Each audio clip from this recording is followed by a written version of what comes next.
وأصحابه أجمعين. أما بعد فأعوذ بالله من الشيطان الرجيم. بسم الله الرحمن الرحيم. من عمل صالحا من ذكر أو أنثى وهو مؤمن فلنحيينه حياة طيبة ولنجزينهم أجرهم بأحسن ما كانوا يعملون. سبحان ربك رب العزة عما يصفون وسلام على المرسلين والحمد لله رب العالمين. زمین عزتمند حاضرین، مشرانو کشرانو زما حضورونو او بیا خصوصاً په دې ځای کې موجود علماء کرامو،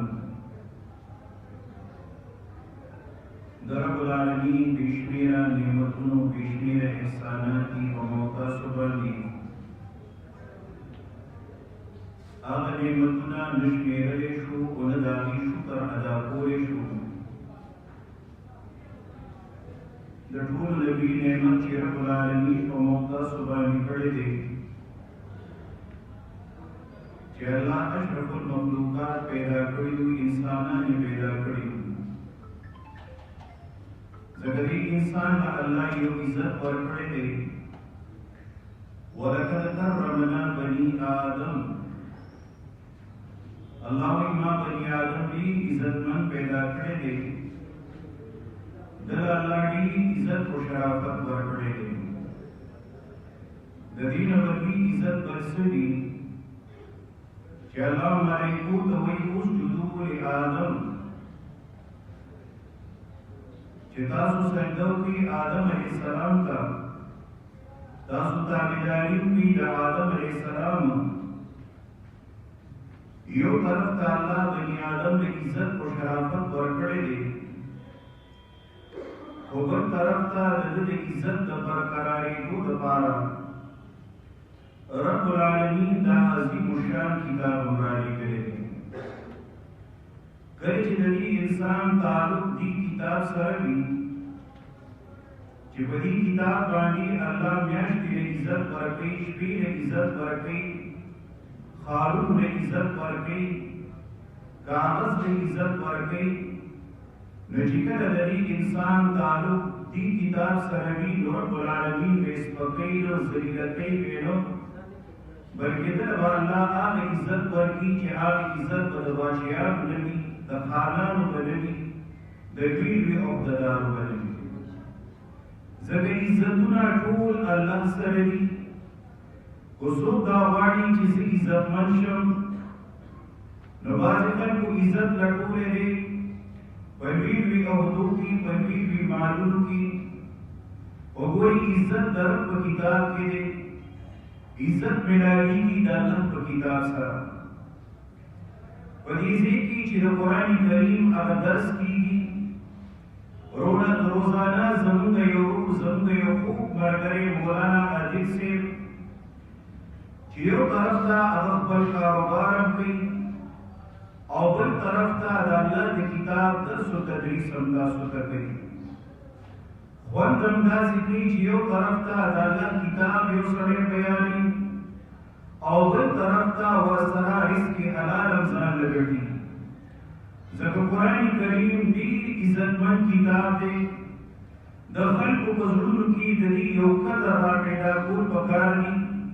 چې د وخت بادشاهان د قرآن عالمانو، شهزادګان د قرآن عالمانو، وزیران د قرآن عالمانو د قرآن کریم د درسونو دپاره خلک بدوي. د قرآن کریم په محفلونو کې د ناستې ځای بنو، د یو عالم د تقریر د اورېدو دپاره په لکو مجمع راغونډېده او په هغه وخت کې داسې سهولیات بنو چې د سپیکرو په ذریعې سره هغې ته بیا د هغه استاد د هغه مقرر هغه اواز رسولو. بلکې هغه مستبدین به مقرر شوي او د هغه مستبدینو په ذریعې سره د قرآن کریم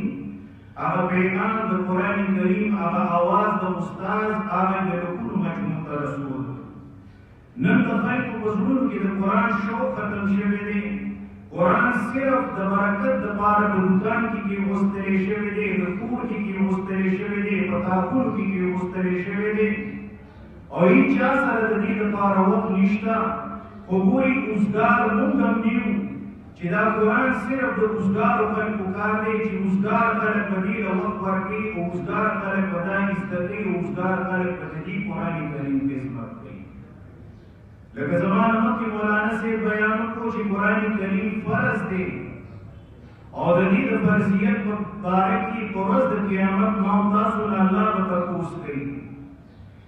نن چې ما دې له وخت ورکړو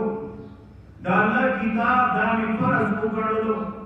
چې قرآن صرف د تلاوت نوم نه دی بلکې تلاوت سره د دې معنا دا مې زده کول دي، په دې کې غور او فکر کول دي، دا د الله کتاب په دې عمل کول دي، دا د الله د کتاب بیان نورو خلکو ته کول دي او دا د الله کتاب چې دی نو دا عام کول پکار دي چې قانون د قرآن کریم راشي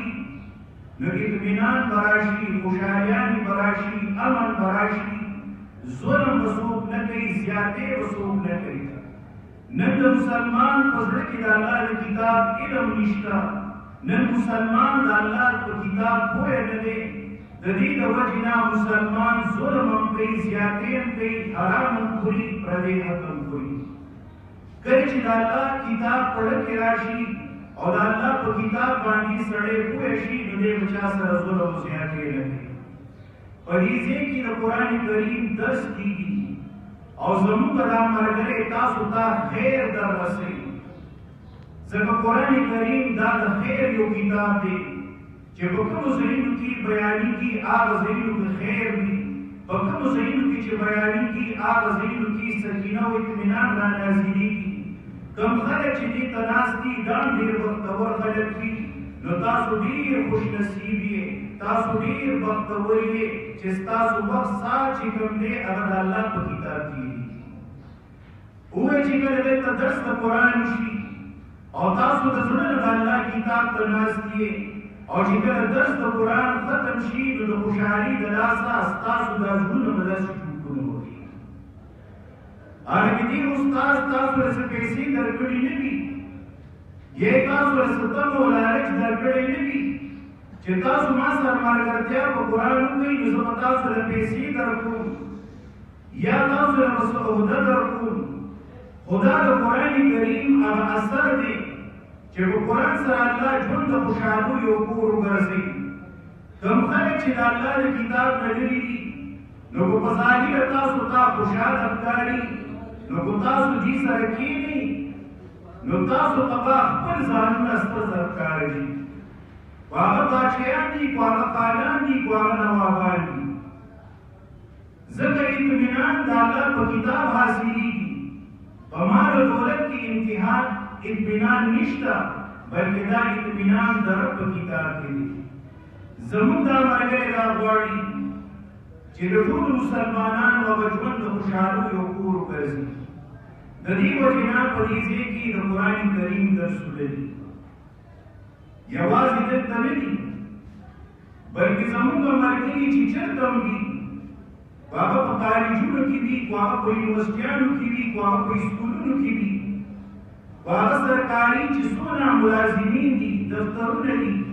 په هر ځای کې زموږ د ملګرو کوشش دا وي چې دا خیر الله ماله راکړی دی، دا علم ماله الله راکړی دی چې دا علم د دې عوامو یو امانت دی او دا امانت چې کوم دی نو دې عوامو ته سپارل پکار دي. دا محنت زم کومه، دا محنت زموږ نور ملګري کوي او موږ دا غواړو چې د هر مسلمان عقیده سمه شي، د هر مسلمان عمل سم شي. ځکه محنت او خواري خو هر یو مسلمان کوي، منځونه خو هر څوک کوي، هر سړی دا وایي چې زه رب راضي کړم. خو یو خبره دا یاد وساتئ چې عقیده د قرآن نه بغیر سمیدی نشي او عمل هم د قرآن نه بغیر سمیدی نشي. د عقیدې او د عمل د اصلاح لپاره رب لیکلی دی چې دې قرآن سره د چا تعلق شو عقیده به یې سم شي او عمل به یې سم شي او که دې قرآن سره د چا تعلق نه وي نو عقیده یې سمه نه ده او عمل یې سم نه دی او دا غریب هسې لګیا دی خواریانې کوي هسې لګیا دی ځان ستړی کوي او په لاس به ورې هېڅ هم نه راځي نو که تاسو هم دا غواړئ چې ستاسو عقیده سمه شي ستاسو عمل سم شي نو نن عام دعوت چې دی په دې مارکېټ کې او په دې بازار کې زموږ د دې ملګري چلولی دی هم د دې دپاره یې چلولی دی چې دې مسلمانانو ته دا خیر ورسي دا مسلمانان د الله په کتاب باندې پوه شي د دې مسلمانانو عقاید او اعمال سم شي د هغې دپاره د ترغیب چلولی دی دعوت یې چلولی دی چې راتلونکي چې کوم دلته درس زموږ د دې ملګري به شروع کېږي نو تاسو د اول نه چې دی نو د سره په دې درس کې ملګرتیا وکړئ چې ستاسو دا دنیا الله ښایسته کړي او آخرت چې کوم دی هغه الله ستاسو د خوشحالۍ یو کور وګرځوي ځکه چې دې دنیا کې تعلق د چا قرآن سره وي نو دل الله ډېر د خوشحالۍ یو ژوند ورکړی وي او په آخرت کې چې کومې خوشحالیانې او کوم نعمتونه الله د قرآن والو لپاره تیار کړي دي هغه ډېر لوی دي الله دې موږ تاسو ته په دې غوندې کې بیان باندې د عمل کولو توفیق راکړي ځکه زموږ مشر زموږ خوب ملګری زموږ امیر محترم هغه دې ځای ته راغلی دی هغه دې ځای کې موجود دی چونکې دا ټول ملګري کاروباري ملګري دي دوی یو قرباني ورکړې ده خپل دوکانونه هغې بند ساتلي دي راغلي دي د قرآن کریم په شوق د قرآن کریم یو شوق راوستی دي دلته کینولي دي خو موږ ته د دې احساس شته موږ هم دا نه غواړو چې دا موږ دلته ځان ته کینولو او دا پروګرام چې کوم دی نو دا موږ ډېر زیات اوږد کړو او دا غریبانان خو د خولې نه دا ویلی نه شي چېرې موږ خو کاروباري خلک یو زموږ دوکانداریانې دي زموږ نور کارونه دي